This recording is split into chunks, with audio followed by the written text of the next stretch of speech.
வணக்கம். இந்திய நேரப்படி காலை 8:30 மணி செய்திகள். முதலில் தலைப்புச் செய்திகளை காணலாம்.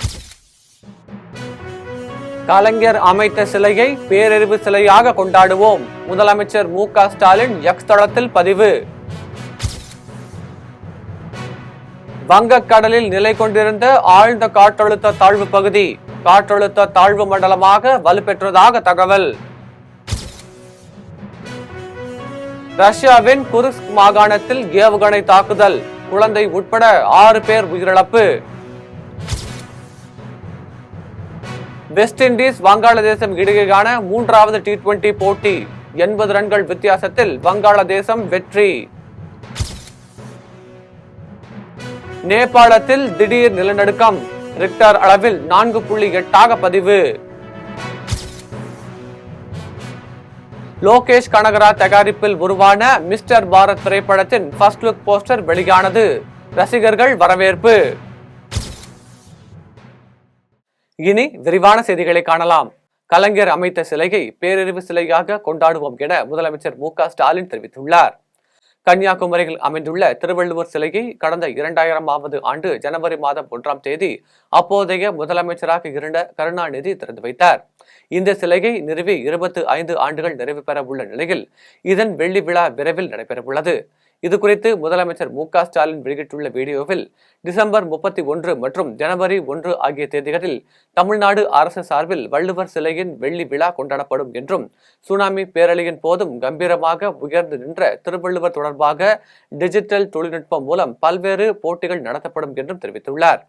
இந்த நிலையில் முதலமைச்சர் மு.க. ஸ்டாலின் தனது சமூக வலைதள பக்கத்தில் சமத்துவம் போற்றும் உலக பொதுமறை படைத்த ஐயன் வள்ளுவனுக்கு நமது நாடு தொடங்கும் குமரி எல்லையில் வானுயர சிலை அமைத்து 25 ஆண்டுகள் ஆகிறது என்றும், முப்பில்லாத தமிழில் முப்பால் படைத்த ஐயன் திருவள்ளுவனுக்கு முத்தமிழ் வித்தகர் கலைஞர் அமைத்த சிலையை பேரறிவு சிலையாக கொண்டாடுவோம் என பதிவிட்டுள்ளார். ரஷ்யாவின் குர்ஸ்க் மாகாணத்தில் உக்ரைன் நடத்திய ஏவுகணை தாக்குதலில் குழந்தை உட்பட 6 பேர் உயிரிழந்தனர். உக்ரைன் ரஷ்யா இடையேயான போர் நீடித்து வரும் நிலையில் உக்ரைனுக்கு ஆயுத உதவிகளை அமெரிக்கா உள்பட மேற்கத்திய நாடுகள் வழங்கி வருகின்றன. இதேபோல் போரை நிறுத்த பல்வேறு நாடுகள் முயற்சித்து வரும் நிலையில் அமைதி பேச்சுவார்த்தைக்கு இரு நாடுகளும் உடன்படாததால் போர் தொடர்ந்து நீடித்து வருகிறது. இந்நிலையில் ரஷ்யா மீது உக்ரைன் மீண்டும் ஏவுகணை தாக்குதலை நடத்தியுள்ளது. ரஷ்யாவின் குர்ஸ்க் மாகாணத்தில் நடத்திய தாக்குதலில் குழந்தை உட்பட 6 பேர் உயிரிழந்தனர். இந்த நிலையில் அமெரிக்கா வழங்கிய ஏவுகணைகளை பயன்படுத்தி உக்ரைன் இந்த தாக்குதலை நடத்தியதாக ரஷ்யா குற்றம் சாட்டியுள்ளது. வெஸ்ட் இண்டீஸுக்கு எதிரான கடைசி T20 போட்டியில் வங்காளதேசம் அபார வெற்றி பெற்று தொடரை வென்றது. வெஸ்ட் இண்டீஸுக்கு சுற்றுப்பயணம் மேற்கொண்டுள்ள வங்காளதேச கிரிக்கெட் அணி 2 டெஸ்ட், 3 ஒருநாள் போட்டி, 3 T20 போட்டிகள் கொண்ட தொடரில் விளையாடியது. இதில் 3 T20 போட்டிகள் கொண்ட தொடரில் 2-0 என்ற கணக்கில் வங்காளதேசம் முன்னிலையில் இருந்தது.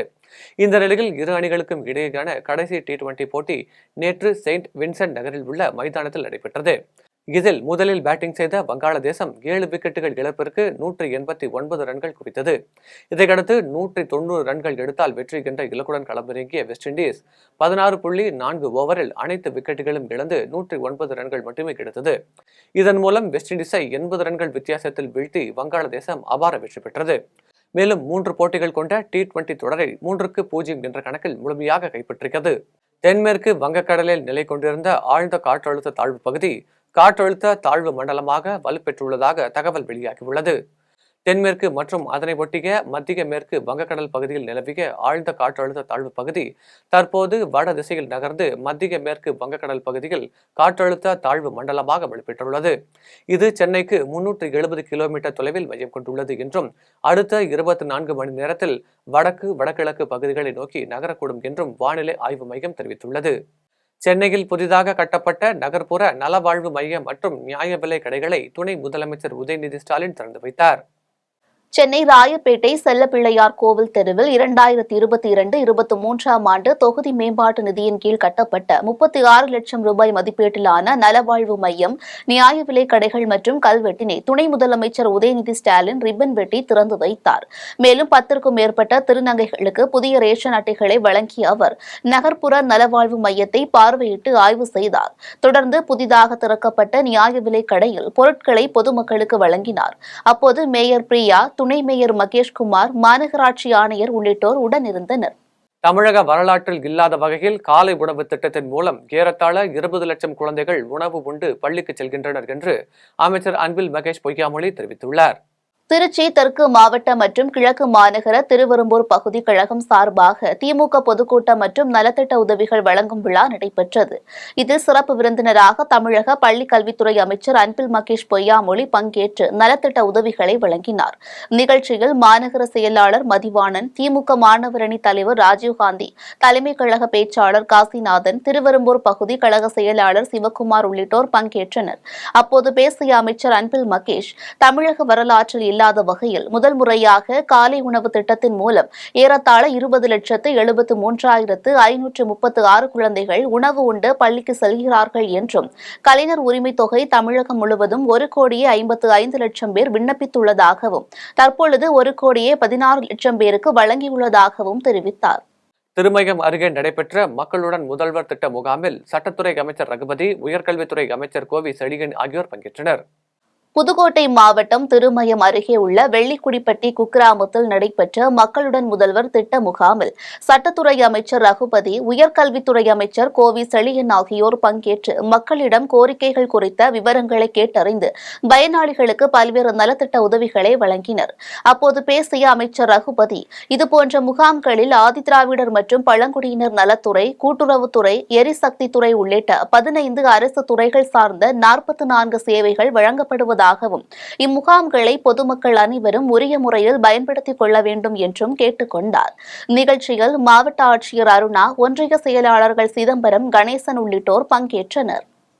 கன்னியாகுமரியில் குடும்ப தகராறில் மனைவியை கொன்று 3 துண்டுகளாக வெட்டி பையில் மறைத்து சென்ற கணவரை போலீசார் கைது செய்தனர். கன்னியாகுமரி மாவட்டம் மஞ்சு கிராமத்தை சேர்ந்தவர் மாரிமுத்து. இவருக்கும் இவரது மனைவி மரிய சந்தியாவிற்கும் இடையே அடிக்கடி தகராறு ஏற்படுவதாக கூறப்படுகிறது. இந்நிலையில் இருவருக்கும் இடையே ஏற்பட்ட குடும்ப தகராறில் ஆத்திரமடைந்த மாரிமுத்து மனைவியை கொன்று 3 துண்டுகளாக வெட்டி பையில் எடுத்து சென்றுள்ளார். அப்போது பிணவாடை அடித்ததில் அங்கிருந்த நாய் குரைத்துள்ளது. இதனை கண்ட அக்கம் பக்கத்தினர் சந்தேகமடைந்து போலீசாருக்கு தகவல் தெரிவித்தனர். இதையடுத்து தகவலின் பேரில் விரைந்து வந்த போலீசார் மாரிமுத்துவை கைது செய்து அவரிடம் இருந்த அவரின் மனைவியின் உடலை கைப்பற்றி பிரேத பரிசோதனைக்காக அனுப்பி வைத்து விசாரணை மேற்கொண்டு வருகின்றனர். மாம்பாக்கம் சிப்காட் வளாகத்தில் மரக்கன்றுகள் நடும் நிகழ்ச்சியில் தொழில்துறை அமைச்சர் TRB ராஜா கலந்து கொண்டு நிகழ்ச்சியை தொடங்கி வைத்தார். காஞ்சிபுரம் மாவட்டம் திருப்பெரும்புத்தூர் ஒன்றியம் மாம்பாக்கம் சிப்காட் வளாகத்தில் மரக்கன்றுகள் நடும் நிகழ்ச்சியில் தொழில்துறை அமைச்சர் TRB ராஜா கலந்து கொண்டு மரக்கன்றுகள் நட்டு நிகழ்ச்சியை துவக்கி வைத்தார். தொடர்ந்து நிகழ்ச்சியில் பேசிய அவர், தமிழ்நாட்டில் உள்ள அனைத்து சிப்காட் தொழிற் பூங்காக்களிலும் ஒரே நாளில் 1 லட்சம் மரக்கன்றுகள் நடவு செய்ய திட்டமிடப்பட்டுள்ளதாகவும், அதன் ஒரு பகுதியாக மாம்பாக்கம் சிப்காட் பகுதியில் 2000 மரக்கன்றுகள் நட்டு துவக்கி வைக்கப்பட்டுள்ளதாகவும் தெரிவித்தார். நிகழ்ச்சியில் சிப்காட் மேலாண்மை இயக்குநரும் மருத்துவருமான செந்தில்ராஜ், மாவட்ட ஆட்சித்தலைவர் கலைசெல்வி மோகன், சிப்காட் செயல் இயக்குநர் ஸ்னேகா உள்ளிட்டோர் கலந்து கொண்டனர். தூத்துக்குடியில் இரவு நேரங்களில் இருசக்கர வாகனத்தில் சென்றவர்களை மறித்து வழிப்பறியில் ஈடுபட்ட 3 பேர் கொண்ட கும்பலை போலீசார் கைது செய்தனர். தூத்துக்குடி மாவட்டம் மத்திய பாகம் மற்றும் வடபாகம் காவல் நிலையத்திற்குட்பட்ட பகுதிகளில் இருசக்கர வாகனத்தில் செல்பவர்களிடமிருந்து விலை உயர்ந்த ஆண்ட்ராய்டு செல்போன்களை 3 பேர் கொண்ட கும்பல் வழிப்பறை செய்ததாக குற்றச்சாட்டு எழுந்தது. இது தொடர்பாக தென்பாகம் காவல்துறை உதவி ஆய்வாளர் மாணிக்கராஜ் தலைமையிலான காவல்துறையினர் செல்போன் நம்பரை வைத்து நடத்திய விசாரணையில் குற்றவாளிகள் தூத்துக்குடி ஸ்மார்ட் சிட்டி பேருந்து நிலையம் அருகே உள்ள ஒரு தனியார் விடுதியில் தங்கியிருப்பது தெரியவந்தது. இதையடுத்து விடுதியில் பதுங்கியிருந்த செல்வ பெருமாள், மாரிமுத்து, ஜேம்ஸ் சந்தோஷம் ஆகிய 3 பேரை கைது செய்து அவர்களிடமிருந்து செல்போன் மற்றும் இருசக்கர வாகனத்தை பறிமுதல் செய்து சிறையில் அடைத்தனர். இதில் செல்வ பெருமாள் கடந்த 1 வாரத்திற்கு முன்புதான் சிறையில் இருந்து வெளியே வந்தது குறிப்பிடத்தக்கது. பழனி திருக்கோவிலுக்கு காணிக்கையாக வரப்பெற்ற தங்கங்களை தங்க முதலீடு பத்திரத்தில் முதலீடு செய்யும் வகையில் பாரத ஸ்டேட் வங்கியிடம் ஒப்படைக்கும் நிகழ்ச்சி அமைச்சர் சேகர் பாபு தலைமையில் நடைபெற்றது. பழனி முருகன் கோயில் உண்டியலில் கிடைத்த நகைகள் கோயில் தலைமை அலுவலகத்தில் பாதுகாத்து வைக்கப்பட்டுள்ள நிலையில் அவற்றில் உள்ள அசுத்தங்களை நீக்கி மும்பையில் உள்ள மத்திய அரசு நிறுவனத்தின் உருக்காலையில் சுத்த தங்கமாக மாற்றம் செய்யவும் வங்கியில் தங்க பத்திரமாக முதலீடு செய்யும் இந்து சமய அறநிலையத்துறை நடவடிக்கை எடுத்துள்ளது. இதன்படி இதுவரை கிடைக்கப்பெற்ற 136 கோடி மதிப்பிலான 192 கிலோ 984 கிராம் தங்கத்தை தங்க முதலீட்டு பத்திரத்தில் முதலீடு செய்யும் வகையில் பாரத ஸ்டேட் வங்கியில் ஒப்படைக்கும் நிகழ்ச்சி இந்து சமய அறநிலையத்துறை அமைச்சர் சேகர் பாபு தலைமையில் நடைபெற்றது. இந்நிகழ்வில் உணவு மற்றும் உணவுத்துறை அமைச்சர் சக்கரபாணி, பழனி எம்எல்ஏ செந்தில்குமார், ஓய்வு பெற்ற நீதியரசர் மாலா ஆகியோர் பங்கேற்று வங்கி அதிகாரிகளிடம் நகைகளை வழங்கினர். அப்போது செய்தியாளர்களிடம் பேசிய அமைச்சர் சேகர் பாபு, 23 கோவில்களில் இருந்து காணிக்கை தங்கங்களை உருக்கி 443 கிலோ தங்கம் வங்கிகளில் வைப்பு நிதியாக வைக்கப்பட்டுள்ளது என்றும், இதன் மூலம் ஆண்டுக்கு 5,79 லட்சம் வட்டி கிடைத்து வருவதாக தெரிவித்தார். இரண்டாம் கட்டமாக பழனி கோவில், மாசாணியம்மன் கோவில், திருச்சி குணசீலன் கோவில் உள்ளிட்ட 13 கோவில்களில் இருந்து 1000 கிலோ தங்கம் முதலீடு செய்யப்பட்டு 700 கோடி ரூபாய் அளவிற்கு வைப்பு நிதியாக வைக்கப்படும் எனவும் தெரிவித்தார். 8000க்கும் மேற்பட்ட திருக்கோயில்களுக்கு அறங்காவலர் குழு நியமிக்கப்பட்டிருக்கின்றது. ஒரு சில சிறிய கோயில்களுக்கு அறங்காவலர் குழுவிற்குண்டான அறிவிப்பு கொடுத்தும் விண்ணப்பங்கள் வரவேற்கப்படவில்லை, விண்ணப்பங்கள் வரவில்லை. ஆகவே விண்ணப்பங்கள் வர அறங்காவலர் குழுவை நியமிப்பதில் இந்த ஆட்சி பொறுப்பேற்ற பிறகுதான் 38 மாவட்டங்களுக்கு மாவட்ட அறங்காவலர் குழுக்களை நியமித்திருக்கின்றது. இந்த ஆட்சி ஏற்பட்ட பிறகுதான் 8400 திருக்கோயில்களுக்கு அறங்காவலர் குழுக்களை நியமித்திருக்கின்றோம். தொடர்ந்து அந்த பணிகள் நடந்து வருகின்றன. பழனி திருக்கோயில்களுக்கு கூட ஒரு வார காலத்திற்குள்ளாக அறங்காவலர்கள் நியமிக்கப்படுவார்கள். மதுரை விமான நிலையத்தில் இருந்து சென்னை வழி மலேசியாவின் பினாங்கு மாநிலம் செல்வதற்கான விமான சேவை இன்று முதல் துவங்குகிறது. மதுரை விமான நிலையத்தில் இருந்து சென்னை வழி மலேசியாவின் பினாங்கு மாநிலம் செல்வதற்கான விமான சேவையை இண்டிகோ நிறுவனம் இன்று முதல் தொடங்குகிறது. மதுரையில் இருந்து இரவு 9:05 மணிக்கு புறப்படும் இண்டிகோ விமானம் மலேசிய நேரப்படி காலை 8:30 மணிக்கு பினாங்கு செல்கிறது. மறுமார்க்கத்தில் மலேசிய நேரப்படி காலை 9:30 மணிக்கு புறப்பட்டு இந்திய நேரப்படி மதியம் 3:15 மணிக்கு மதுரை வந்தடைகிறது. டெல்லி, கொல்கத்தாவில் இருந்து வரும் விமானங்களுடன் பினாங்கு விமானம் இணைக்கப்பட்டுள்ளதால் மற்ற நகரங்களில் இருந்து வரும் பயணிகள் சென்னை, மதுரைக்கு இணைப்பு விமானமாக இந்த பினாங்கு விமானத்தை பயன்படுத்திக் கொள்வதற்கான வாய்ப்புகள் உள்ளது.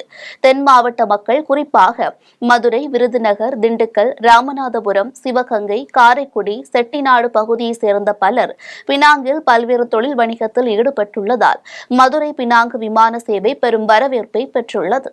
வேலூர் பேருந்து நிலையத்தில் ஒருவர் மயங்கி விழுந்து உயிரிழந்த சம்பவம் குறித்து போலீசார் விசாரணை மேற்கொண்டு வருகின்றனர். வேலூர் மாவட்டத்தில் உள்ள பழைய பேருந்து நிலையத்தில் நபர் ஒருவர் நின்று கொண்டிருந்தார். அப்போது திடீரென மயங்கி கீழே விழுந்த அவர் அங்கேயே உயிரிழந்துள்ளார். இதுகுறித்து தகவல் அறிந்து சம்பவ இடத்திற்கு வந்த வேலூர் வடக்கு காவல்துறையினர் அவரின் சட்டை பாக்கெட்டில் பார்த்தபோது அவர் பாண்டிச்சேரியை சேர்ந்த சதீஷ்குமார் என்பது தெரிய வந்தது. பின்னர் அவரின் உடலை பிரேத பரிசோதனைக்காக வேலூர் அடுக்கம்பாறை அரசு மருத்துவக் கல்லூரி மருத்துவமனைக்கு அனுப்பி வைத்தனர். மேலும் இந்த சம்பவம் குறித்து தீவிர விசாரணை மேற்கொண்டு வருகின்றனர். கன்னியாகுமரியில் இருசக்கர வாகனங்கள் எதிரெதிரே மோதியதில் ஒருவர் உயிரிழந்த சம்பவம் சோகத்தை ஏற்படுத்தியுள்ளது. கன்னியாகுமரி மாவட்டம் திருப்பரப்பு பகுதியை சேர்ந்தவர் ஸ்ரீஜு. இவர் தனது இருசக்கர வாகனத்தில் அருமனையில் இருந்து குளித்துறைக்கு சென்று கொண்டிருந்தார். இந்நிலையில் அண்டுகோடு தபால் நிலைய வளைவு பகுதியில் செல்லும் போது எதிரே வந்த கடமக்கோடு பகுதியை சேர்ந்த அபி என்பவரின் இருசக்கர வாகனம் நேருக்கு நேர் மோதி விபத்துக்குள்ளானது. இதில் படுகாயமடைந்த இருவரையும் அங்கிருந்தவர்கள் மீட்டு மருத்துவமனைக்கு அனுப்பி வைத்தனர். இந்நிலையில் அபி சிகிச்சை பலனின்றி பரிதாபமாக உயிரிழந்தார். மேலும் ஸ்ரீஜு மார்த்தாண்டத்தில் உள்ள தனியார் மருத்துவமனையில் தீவிர சிகிச்சை பெற்று வருகிறார்.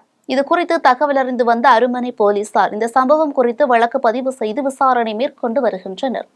திண்டுக்கல்லில் தனியார் நிறுவனத்தில் வேலை வாங்கி தருவதாக கூறி 10 லட்சம் ரூபாய் பணத்தை பெற்றுக்கொண்டு மோசடியில் ஈடுபட்ட பெண் மீது நடவடிக்கை எடுக்க வேண்டும் என பாதிக்கப்பட்டோர் புகார் அளித்துள்ளனர். திண்டுக்கல் மாவட்டம் பாரதிபுரத்தை சேர்ந்தவர் இப்ராம்சா. இவரின் தாயார் ரம்ஜானிடம் வேடசந்தூரில் அமைந்திருக்கக்கூடிய தனியார் நிறுவனத்தில் வேலை வாங்கி தருவதாக கூறி ரோஜா என்பவர் 10 லட்சம் ரூபாய் கேட்டுள்ளார். இந்நிலையில் இப்ராம்சா மற்றும் அவரது தாயார் ரம்ஜான் 4 பவுன் தங்க நகையை அடகு வைத்து 10 லட்சம் ரூபாய் பணத்தை ரோஜாவிடம் கொடுத்துள்ளனர். இதையடுத்து பணத்தை பெற்றுக்கொண்ட ரோஜா வேலை வாங்கி தராமல் ஏமாற்றியது தெரிய வந்தது. எனவே வேலை வாங்கி தருவதாக கூறி மோசடியில் ஈடுபட்டவர் மீது நடவடிக்கை எடுக்க வேண்டும் எனவும் 10 லட்சம் ரூபாய் பணத்தை பெற்றுத்தர வேண்டும் எனவும் கூறி மாவட்ட காவல் கண்காணிப்பாளர் அலுவலகத்தில் பாதிக்கப்பட்டோர் புகார் அளித்துள்ளனர். ரோஜா ப்ளஸ்ங்கிறவங்க இந்த நிறுவனத்தில் வேலை வாங்கி தரேன்டி, என் மகனுக்கு வேலை வாங்கி தரேன்னு சொல்லி எங்கள்கிட்ட பணம் கேட்டாங்க. எங்களால் பணம் கொடுக்க முடியலன்னு 10 பவுன் நகையை கொண்டு போய் கொடுத்தேன். பணத்தை நகையை வாங்கிட்டு இப்போ வட்டியும் கட்டுண்டு எங்களுக்கு 6 மாதமாக நாங்கள் எங்கள் நகையை கொடுன்னு கேட்குறோம். வேலையே வேணான்னு நாங்கள் 6 மாதமாக வீட்டில் இருக்கோம். அதனால நகையை கேட்குற கொடுக்க மாட்டேங்கிறோம். 1 ரூபா கூட நாங்கள் வருமானம் வாங்கலை. அதில் எங்களை இப்போ ஏமாத்தின மாதிரி ஏமாற்றிட்டு சோத்துக்கு கஞ்சிக்கு எங்களுக்கு வழியே இல்லை. எங்கள் நகையை கொடுங்கன்னு கேட்டால் வட்டியும் கட்டிக்கிட்டு வரேன். நான் 6000 ரூபா அது கட்டிக்கிட்டு வட்டி கேட்டு இப்போ மிரட்டி கொலை மறித்து கொடுக்குறாங்க. நான் இப்போ மருந்தை குடிக்கிற அளவுக்கு நானும் என் மகனும் மன உடைச்சல்ல இருக்கோம். இதுக்கு எங்களுக்கு நீங்கள் தான் கேட்டு கொடுக்க முடியாது. நாங்கள் Karpal company, nutrition company supervisor வேலை வாங்கி தரேன்னு சொல்லித்தான் நகையை வாங்கினாங்க. சென்னை OMR சாலையில் பேருந்தில் பயணித்த பயணிகளிடம் செல்போன் திருடிய 4 பேரை போலீசார் கைது செய்து சிறையில் அடைத்தனர். சென்னை மாநகர பெருங்குடி பேருந்து நிறுத்தத்தில் கடந்த 16ஆம் தேதி இரவு தாம்பரம் செல்லும் பேருந்தில் அடையாளம் தெரியாத 3 நபர்கள் 2 நபர்களிடம் செல்போன் பறித்து சென்றனர். அப்போது செல்போனை பறிகொடுத்தவர்கள் கூச்சலிட பேருந்தில் இருந்த பயணிகள் 3வரையும் மடக்கி பிடிக்க முயன்றனர். அப்போது அதில் ஒருவர் பின்னால் வந்த தனது கூட்டாளியான ஆட்டோ ஓட்டுநருடன் தப்பி சென்ற நிலையில் மீதமுள்ள 2வரை பிடித்து போலீசாரிடம் ஒப்படைத்தனர். விசாரணையில் போலீசாரால் பிடிப்பட்ட 2வரின் பேரில் ஏற்கனவே வழக்கு உள்ளதாகவும் இதேபோல் பல இடங்களில் செல்போன் பறிப்பில் ஈடுபட்டதும் தெரிய வந்தது. மேலும் தப்பி சென்ற 2வரையும் கைது செய்த போலீசார் அவர்களிடமிருந்த 4 செல்போன்களை பறிமுதல் செய்து 4 பேர் மீதும் வழக்கு பதிவு செய்து துறைப்பாக்கம் குற்றப்பிரிவு போலீசார் நீதிமன்றத்தில் ஆஜர்படுத்தி சிறையில் அடைத்தனர். திருப்பத்தூரில் 13 சவரன் தங்க நகை மற்றும் 450 கிராம் வெள்ளி பொருட்கள் 5000 ரூபாய் ரொக்க பணத்தை திருடிய மர்ம நபர்களை போலீசார் தேடி வருகின்றனர். திருப்பத்தூர் மாவட்டம் ஆம்பூர் அடுத்த மின்னூர் பகுதியைச் சேர்ந்த விஸ்வநாதன் என்பவர் வீட்டில் தனியாக வசித்து வந்துள்ளார். இவர் பெங்களூரில் உள்ள தனது மகன் வீட்டிற்கு சென்று மீண்டும் தனது வீட்டிற்கு வந்துள்ளார். அப்போது வீட்டின் பூட்டு உடைக்கப்பட்டிருப்பதைக் கண்டு அதிர்ச்சி அடைந்தார்.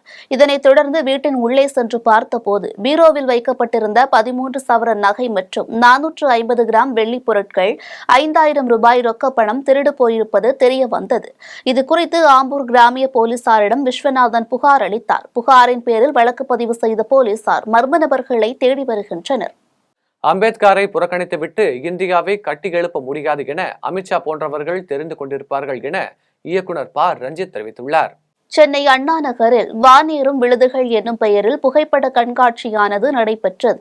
இந்த கண்காட்சியில் இயக்குனர் ப. ரஞ்சித் சிறப்பு விருந்தினராக கலந்து கொண்டு கண்காட்சியினை குத்துவிளக்கேற்றி தொடங்கி வைத்தார்.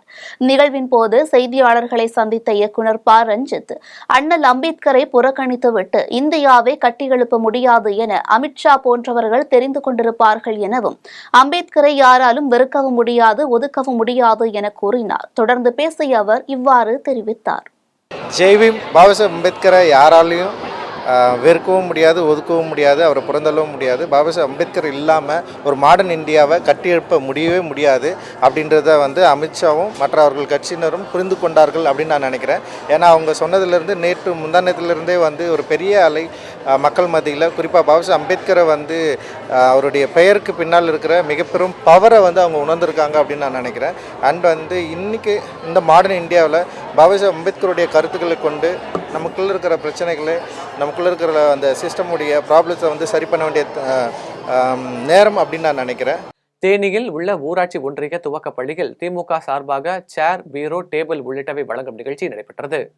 தேனி மாவட்டம் மாண்டிப்பட்டி அருகே உள்ள டி. சுப்புலாபுரம் ஊராட்சி ஒன்றிய துவக்க பள்ளியில் திமுக சார்பாக 50 சேர்கள், பீரோ, டேபிள் வழங்கும் நிகழ்ச்சி நடைபெற்றது. தமிழக துணை முதல்வர் உதயநிதி ஸ்டாலின் பிறந்த நாளை ஒட்டி நடைபெற்ற இந்த நிகழ்ச்சிக்கு ஆண்டிப்பட்டி திமுக சட்டமன்ற உறுப்பினர் மகாராஜன் தலைமை தாங்கினார். நிகழ்ச்சியில் சட்டமன்ற உறுப்பினர் மகாராஜன் மற்றும் திமுக நிர்வாகி கார்த்திக் உள்ளிட்டோர் கலந்து கொண்டு ஊராட்சி ஒன்றிய நடுநிலைப் பள்ளிக்கு 50 நவீன ரக ஸ்மார்ட் சேர்கள் மற்றும் பீரோ, டேபிள் உள்ளிட்டவற்றை ஆண்டிப்பட்டி ஒன்றிய திமுக சார்பாக வழங்கினர். தொடர்ந்து டேபிள், பீரோ வழங்கிய திமுகவினருக்கு பள்ளி ஆசிரியர்கள் சார்பில் நன்றி தெரிவிக்கப்பட்டது. உத்தரமேரூரில் நீர்நிலை ஆக்கிரமிப்புகளை உடனடியாக அகற்ற வேண்டும் என அதிகாரிகளுக்கு பொதுமக்கள் கோரிக்கை விடுத்துள்ளனர்.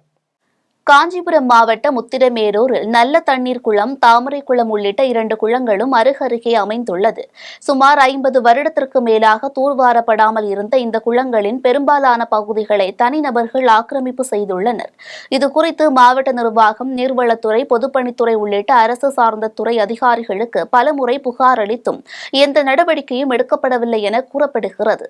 இந்நிலையில் ஏரி, குளங்கள் பாதுகாப்பு சட்டத்தில் திருத்தம் கொண்டு வந்துள்ளதன் மூலம் நீர்நிலை ஆக்கிரமிப்புகளை உடனடியாக அகற்றிட பேரூராட்சி நிர்வாகத்தினருக்கும் நீர்வளத்துறையினருக்கும் உத்திரமேரூர் பகுதி மக்கள் கோரிக்கை விடுத்துள்ளனர். பிரதம மந்திரி ஆவாஸ் யோஜனா கிராமீண் திட்டத்தின் கீழே வீடுகள் பெற்ற மக்களுக்கு கட்டுமான பணிகள் கிடப்பில் போடப்பட்டதாக அப்பகுதி மக்கள் குற்றம் சாட்டுகின்றனர். காஞ்சிபுரம் மாவட்டம் உத்திரமேரூர் ஒன்றியம் மருதம் கிராமத்தில் 2000த்திற்கும் மேற்பட்ட மக்கள் நீர்நிலை உள்ளிட்ட பகுதிகளில் குடிசை அமைத்து வாழ்ந்து வருகின்றனர். இந்நிலையில் 2022ஆம் ஆண்டு பிரதம மந்திரி ஆவாஸ் யோஜனா கிராமீண் திட்டத்தில் 36 லட்சம் ரூபாய் ஒதுக்கீடு செய்யப்பட்டு 15 வீடுகள் கட்டும் பணி தொடங்கப்பட்டது. இந்நிலையில் வீடுகள் கட்டும் இடத்தின் மேல் மின் கம்பிகள் செல்வதாக கூறி பணிகள் நிறுத்தி வைக்கப்பட்டுள்ளது. இதுகுறித்து வட்டார வளர்ச்சி அதிகாரிகளிடம் பலமுறை மனு அளித்தும் இதுவரை எந்த நடவடிக்கையும் எடுக்கவில்லை என அப்பகுதி மக்கள் வேதனை தெரிவிக்கின்றனர். எனவே வீடுகளை உடனே கட்டித்தர மாவட்ட நிர்வாகம் நடவடிக்கை எடுக்க வேண்டும் என கோரிக்கை விடுத்துள்ளனர். நாங்கள் தலைமுறைக்கு எங்கள் மாமனார், மாமியார், அவங்க தாத்தா பாட்டி காலத்துலேருந்து நாங்கள் இங்கே இந்த குளத்தாங்காரிலே தான் சார் நாங்கள் இருக்கிறோம். நாங்கள் இருக்கிறதுனால எங்களுக்கு வீடு வசதி இல்லாமல், கரண்ட் வசதி இல்லாமல், குடிக்க தண்ணி வசதி இல்லாமல், இந்த குளத்தாங்காரில் ஒரு குழந்தைங்களை விட்டுட்டு போகிறதுக்கு கூட எங்களுக்கு பயமாக இருக்குது. பக்கத்து வீடு அந்த அளவுக்கு எங்களுக்கு திறமை இல்லை. நாங்கள் எங்கன்னா ஒரு நாளைக்கு குழம்புக்கு போனால் தான் எங்களுக்கு கூலி. நாங்கள் மழை வந்தால் கூட எங்களை இட்டு போயிட்டு எங்களை ஸ்கூலில் தான் போட்டு வைக்கிறாங்களா கண்டி. இந்த ஆதார் கார்டும் இந்த வீடு பட்டா நாங்கள் வாங்கி ஒரு 2 வருஷத்துக்கு மேலே ஆகுது சார். அது எங்களுக்கு பழங்குடி, நாங்கள் எல்லார் மக்கள், எங்களுக்கு என்ன செய்யறதுன்னு தெரியல. நாங்கள் போய் என்ன கேட்டாலும் எங்களுக்கு என்னன்னு கண்டுக்க மாட்டேங்கிறாங்க. எங்களுக்கு இந்த குளத்தாங்காரையை விட்டு எங்களுக்கு எந்த இடமே செய்ய மாட்டாங்க. ஒரு செடி வளர்க்க முடியல, ஒரு கன்று வைக்க முடியல, ஒரு ஆடு மாடு ஓட்டியாந்து விட்டாங்கனாக்கா ஏன் இதெல்லாம் விட்டு மேய்க்கிறீங்கன்னு கேட்டால் நீங்கள் பட்டா போட்டு வச்சுக்கிறீங்களான்னு கேட்குறாங்க. சரி, அதனால பற்றி நம்ம எதுவுமே பண்ண முடியல. ஒரு ஆடு மாடு ஓட்டியாந்து விட்டா கூட, ஒரு மழை நீர் அப்படியே போனால் கூட என்ன எத்தனை விட்டு எங்களுக்கு சாதம் செய்து போடுறாங்க.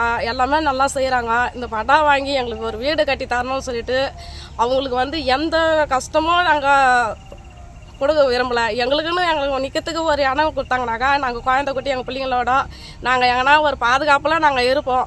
வால்பாறை அகில பாரத ஐயப்ப சேவா சங்கத்தின் சார்பாக 38ஆம் ஆண்டு மண்டல பூஜை திருவிழா தொடங்கியது.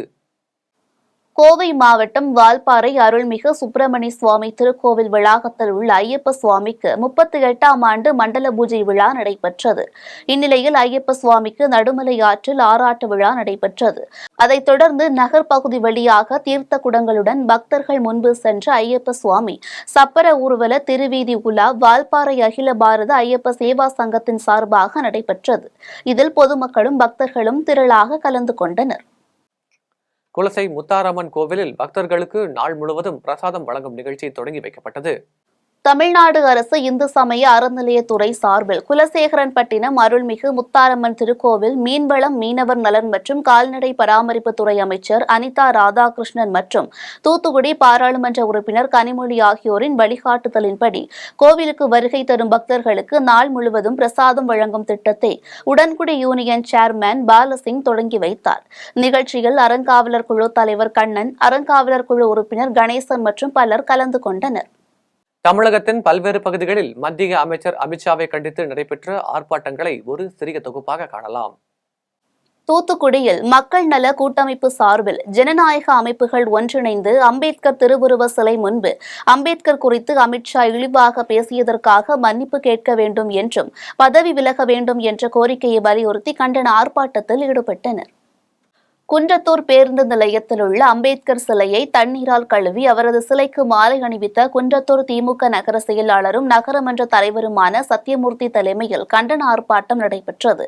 இதில் 500க்கும் மேற்பட்ட திமுகவினர் கலந்து கொண்டு ஆர்ப்பாட்டத்தில் ஈடுபட்டனர்.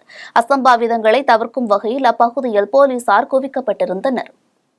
திருவள்ளூர் மாவட்டம் பொன்னேரி வழக்கறிஞர்கள் சங்கம் சார்பில் சார்பு நீதிமன்றம் எதிரே கண்டன ஆர்ப்பாட்டம் நடைபெற்றது. அம்பேத்கரின் புகைப்படத்தை கையில் ஏந்தியபடி அமித்ஷாவுக்கு எதிராக கண்டன முழக்கங்களை எழுப்பிய வழக்கறிஞர்கள் அமித்ஷாவை பதவி நீக்காவிடில் நாடு முழுவதும் தொடர் போராட்டங்கள் நடைபெறும் என எச்சரித்தனர். புதுக்கோட்டை மாவட்டம் திருமயம் மாவட்ட உரிமையியல் மற்றும் நீதித்துறை நடுவர் நீதிமன்றம் முன்பு திமுக வழக்கறிஞர் அணி சார்பில் அரசு வழக்கறிஞர் கருணாநிதி தலைமையில் அமித்ஷாவை கண்டித்து கண்டன ஆர்ப்பாட்டம் நடைபெற்றது. இதில் திரளாக வழக்கறிஞர்கள் பங்கேற்றனர். மதுரை ரயில் நிலையத்தில் தமிழ் புலிகள் கட்சியினர் ரயில் மறியல் போராட்டத்தில் ஈடுபட்டனர். அப்போது அமித்ஷாவின் புகைப்படத்தை காலணியால் அடித்தும் புகைப்படத்தை கிழித்தும் தங்களது எதிர்ப்பை தெரிவித்தனர். அவர்களை ரயில்வே பாதுகாப்பு படை போலீசார் மற்றும் ரயில்வே காவல்துறையினர் கைது செய்தனர். திருவாரூர் மாவட்டம் திருத்துறைப்பூண்டி தலைமை தபால் நிலையம் முன்பு விசிக சட்டமன்ற தொகுதி செயலாளர் பிரகாஷ் தலைமையில் நடைபெற்ற ஆர்ப்பாட்டத்தில் அமித்ஷா உருவ பொம்மை எரிக்க முயன்ற நபர்களை காவல்துறையினர் தடுக்க முயன்ற போது தள்ளுமுள்ளு ஏற்பட்டது. இதில் ஒன்றிய செயலாளர் தலைக்காடு ரஜினி, நகர செயலாளர் ஹாஜா, ஒன்றிய செயலாளர் மீனாட்சி சுந்தரம், சத்யராஜ் உள்ளிட்ட நிர்வாகிகள் கலந்து கொண்டனர். காஞ்சிபுரம் மாவட்டம் வாலாஜாபாத் பேருந்து நிலையம் அருகில் அம்பேத்கர் சிலை முன்பாக திமுக சார்பில் அம்பேத்கரை இழிவுபடுத்தி பேசிய அமித்ஷாவை கண்டித்து கண்டன ஆர்ப்பாட்டம் நடைபெற்றது. அமித்ஷாவை பதவி விலக கோரி நடைபெற்ற இந்த ஆர்ப்பாட்டத்தில் திமுக, விசிக உள்ளிட்ட கூட்டணி கட்சிகள் சார்பில் சுமார் 500க்கும் மேற்பட்டோர் கலந்து கொண்டு கண்டன கோஷங்களை எழுப்பினர். மீண்டும் ஜெம் தலைப்புச் செய்திகள். கலைஞர் அமைத்த சிலையை பேரறிவு சிலையாக கொண்டாடுவோம். முதலமைச்சர் மு.க. ஸ்டாலின் எக்ஸ் தளத்தில் பதிவு. வங்கக்கடலில் நிலை கொண்டிருந்த ஆழ்ந்த காற்றழுத்த தாழ்வு பகுதி காற்றழுத்த தாழ்வு மண்டலமாக வலுப்பெற்றதாக தகவல். ரஷ்யாவின் குர்ஸ்க் மாகாணத்தில் ஏவுகணை தாக்குதல், குழந்தை உட்பட 6 பேர் உயிரிழப்பு. வெஸ்ட் இண்டீஸ் வங்காளதேசம் இடையேயான 3வது T20 போட்டி 80 ரன்கள் வித்தியாசத்தில் வங்காளதேசம் வெற்றி. நேபாளத்தில் திடீர் நிலநடுக்கம், ரிக்டர் அளவில் 4.8 பதிவு. லோகேஷ் கனகராஜ் தயாரிப்பில் உருவான மிஸ்டர் பாரத் திரைப்படத்தின் ஃபர்ஸ்ட் லுக் போஸ்டர் வெளியானது. ரசிகர்கள் வரவேற்பு. இத்துடன் ஜெம் செய்திகள் நிறைவடைகின்றன. மீண்டும் ஜெம் செய்திகள் மதியம் 1:30 மணிக்கு. உடனுக்குடன் செய்திகளை காண ஜெம் லைவ்.tv என்ற இணையதளத்தில் இணைந்திருங்கள். நன்றி, வணக்கம்.